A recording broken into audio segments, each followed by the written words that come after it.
Ow! Sakit niya. Sakit niya. Sakit ng bukol. I check my WBC. Sabi niya, paano ka nabuhay? Your WBC is 0. If I do not put out this video, I will just die. The news will be, Doc Willie died one day. He did not tell his followers. He lied to his followers. I owe it to the Filipino people to be honest to them. I owe it. Mahal na mahal na mahal na mahal na mahal na mahal na mahal na mahal ko kayo po lahat. I think I got all this pain from negative thoughts, negative emotion, from all the hurt, from all the bashing I got from the 2022 vice presidential campaign. I got so many bashing. If you pray for me, I think I will get well. If you keep on bashing me, I think I will die. Hindi nyo naiintindihan kado ko kayo kamahal. Bawat takbo ko para po sa inyo, hindi para sa akin. Anong ginawa nyo? Binas nyo na ako ng binas. Sobra loob ko. May isang basher nagsabi sa akin, Doc Willie, even if you run 10 times again and again, you will lose again and again and again. What did I do to you? Why do you hate me so much? I saw my mom. My mom died. Nandun siya. Kinukuha na niya ako eh.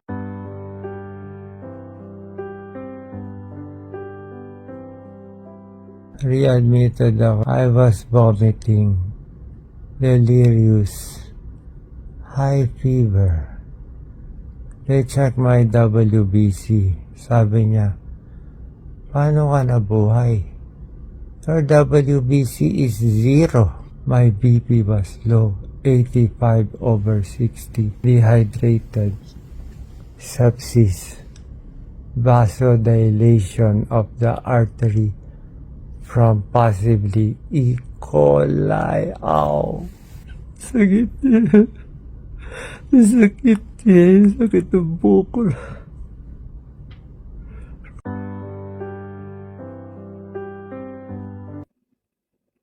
Kamusta po sa mahal kong followers? How are you?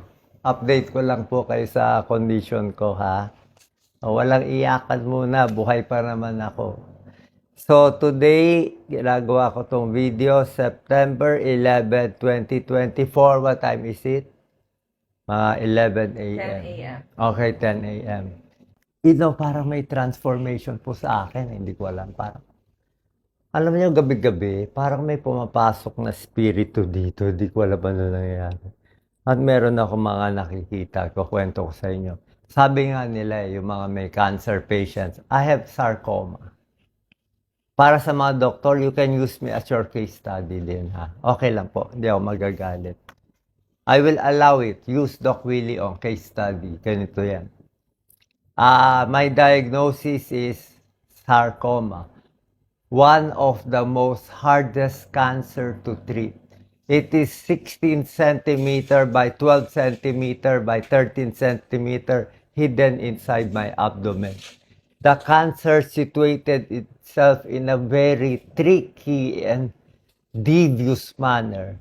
It started from the T10, T11 spine. It grew to 16 centimeters. This sarcoma, it is so destructive. It blocked half of my esophagus. See, it is hard to swallow.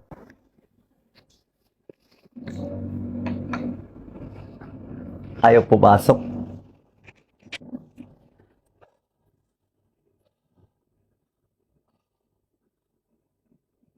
Bukod sa, hindi ko tinatawag na salbahe ang cancer, ha. Pinilak niya yung esophagus ko. Tapos ang ginawa ng sarcoma, inipit niya yung aking right atrium. It also blocked my right atrium, almost compressing my heart. Look at my veins. And worst of all, you know what happened? This sarcoma is almost closing my inferior vena cava. My feet, grade 3 edema, swollen feet yesterday. Today, grade 1 edema only. See, grade 1 edema. Grade 1, grade 2, up to here. It's a pitting edema. See, it's a pitting edema. Look at my legs. It's pitting edema. Tisa, tama na. Nakakatakot na yan. So, I will show you. Sa lahat po na may cancer, I will speak in English. So, everybody in the world will be inspired. If you have cancer, you have to fight. I have one of the best doctors this morning. I am not saying they are the best, we are not the best, or Philippines is the best. It does not matter. But maybe there is some God's will that brought me here. Because when I saw all the beauty and strength, the speed, the coordination, and the brain power, everything here, ooh, it's like everything here is happening. Fast speed, fast speed. Here, in 2 days, they will get all your labs ready. On the 3rd day, they will kill the cancer. So on the 3rd day, I had the first chemo. The problem, I am admitted right now for one of the side effects of chemo, which is low WBC, which led to my condition now. You will be very surprised sa mga doktor po dyan. For those doctors and health workers watching, my diagnosis right now is neutropenic sepsis. So, ano po, what I should do as cancer patient, I was given this regimen, doxorubicin, but my hair, it fell a lot. But they say all this hair will fall off. So look at it while I still have hair. I also took cisplatin, the IV. That's why everything I eat is metallic. I have sores because chemotherapy, they say, is a poison. It kills the cancer cells, but it also will kill some of your healthy cells. But the issue right now is we have to attack the cancer. The 16 cm mass, doctor says it is inoperable. Too many blood vessels already attached to it. I thought last week I was dead already. In the Philippines, I do not know if I will live or I will die. This is not about issue about country. Wala po. Parang God's will lang to. So, you judge, you bash, you do. Sa akin lang ha. If you pray for me, I think I will get well. If you keep on bashing me, I think I will die. I think I got all this pain from negative thoughts, negative emotion, from all the hurt, from all the bashing I got from the 2022 vice presidential campaign. I got so many bashing. I just ran for vice president. What did I do wrong?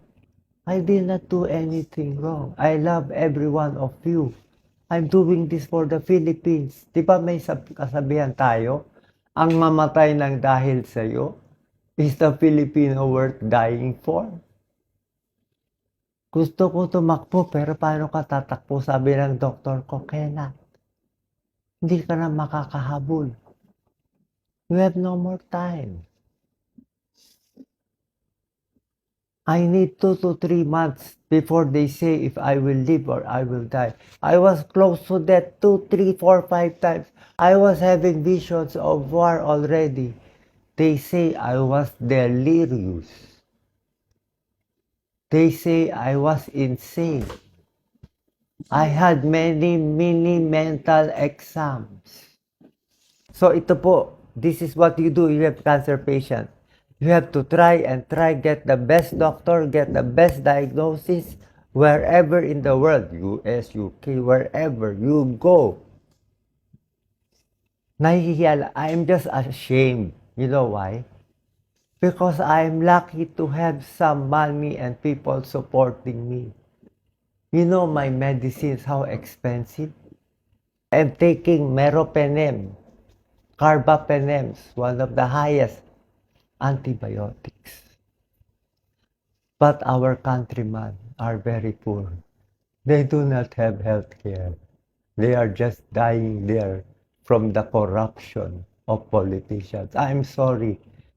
Nakita nyo, why is my voice like this? Why is my voice like this? Wala na ako boses. Na-dry na ako.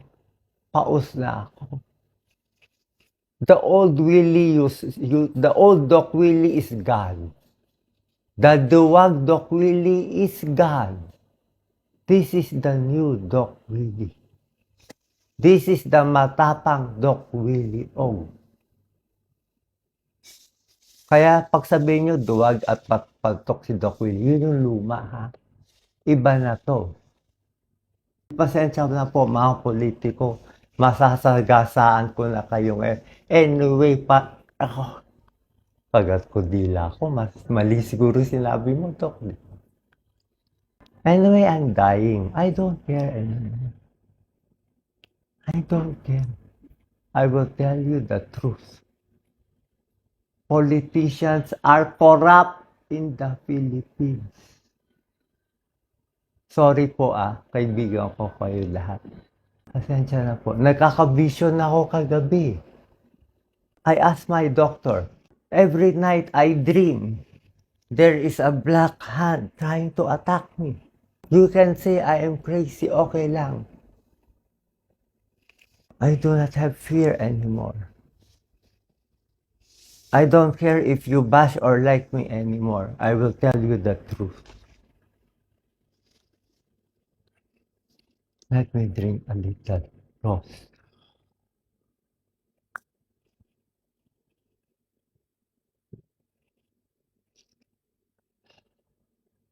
Sana drama na lang to. Sana TV show na lang. All these food, they taste like metal. This watermelon for you tastes ordinary, but for me,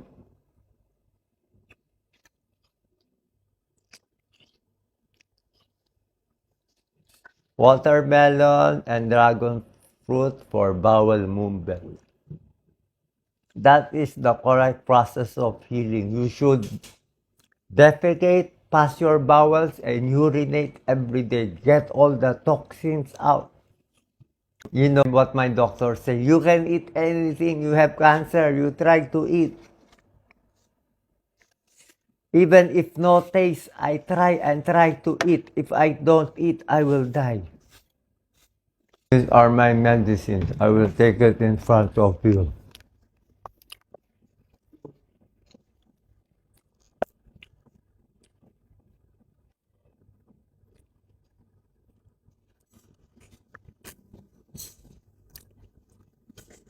My relatives do not want me to make this video, but I said I owe it to the Filipino people to be honest to them. I owe it. Mahal na mahal na mahal na mahal na mahal na mahal na mahal na mahal ko kayo po lahat. Hindi nyo naiintindihan kado ko kayo kamahal. Bawat takbo ko para po sa inyo, hindi para sa akin.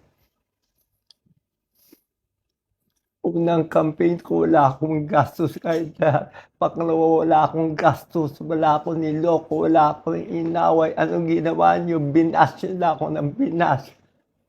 Sumaba sobra loob ko. Filipinos should be more caring, more honest. That's why we have all these hardships.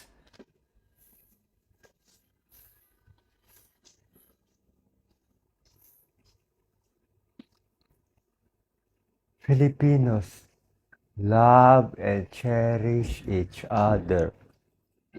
Pray to the Blessed Virgin Mary. Pray to Padre Pio. Pray to the Lord Jesus Christ.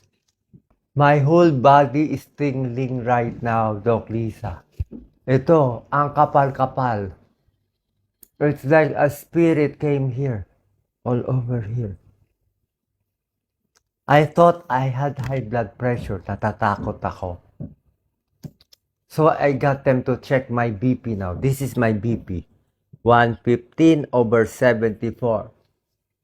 My BP 3 days ago is only 85/50. 3 days ago, I was vomiting, shouting, delirious. Heart rate is always 118, temperature 36.8. Hindi po ako nagloloko. Hindi to bola-bola. Life and death to.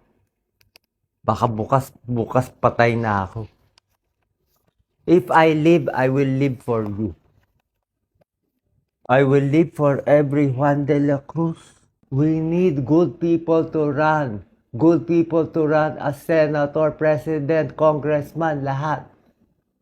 We should love the earth. No to mining. We should tax the correct people. Stop the corruption. Look, the Philippines is so rich. You politician, you bribe the people. You give them money to vote for you. You keep them stupid. You want them stupid. Take this. Low phosphate po ako. Lactulose. Low phosphate. Spironolactone Lasix. Diflam lozenges for the throat. Ayoko ako lang gagaling. Naiiyak ako. I was crying because they had the best health care. Our Filipinos have no health care. This is the new Doc Willie. Sorry for those watching. I have to do this. This is my mission. Live or die, I will be true to myself.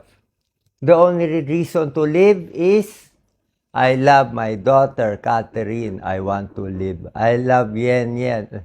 I love Jelly. I love Lisa. I love Ryan. I love Mark. I love all the nurses here. I also love all the politicians there. You are my friends. Di ba kaibigan tayo? Pero masakit sa akin na namamatay yung mahihirap natin. Everything I do for you. Ako na nga pinakamalinis na ginagawa.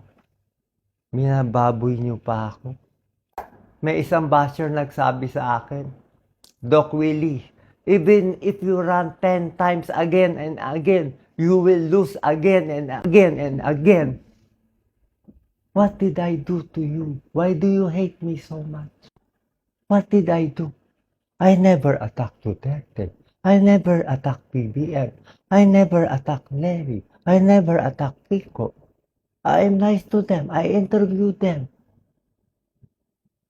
Is the politics just a game? What is happening to me? I will tell you what is happening. In the past few days, parang marami ako napapanaginipan kasi. I saw my mom who is died.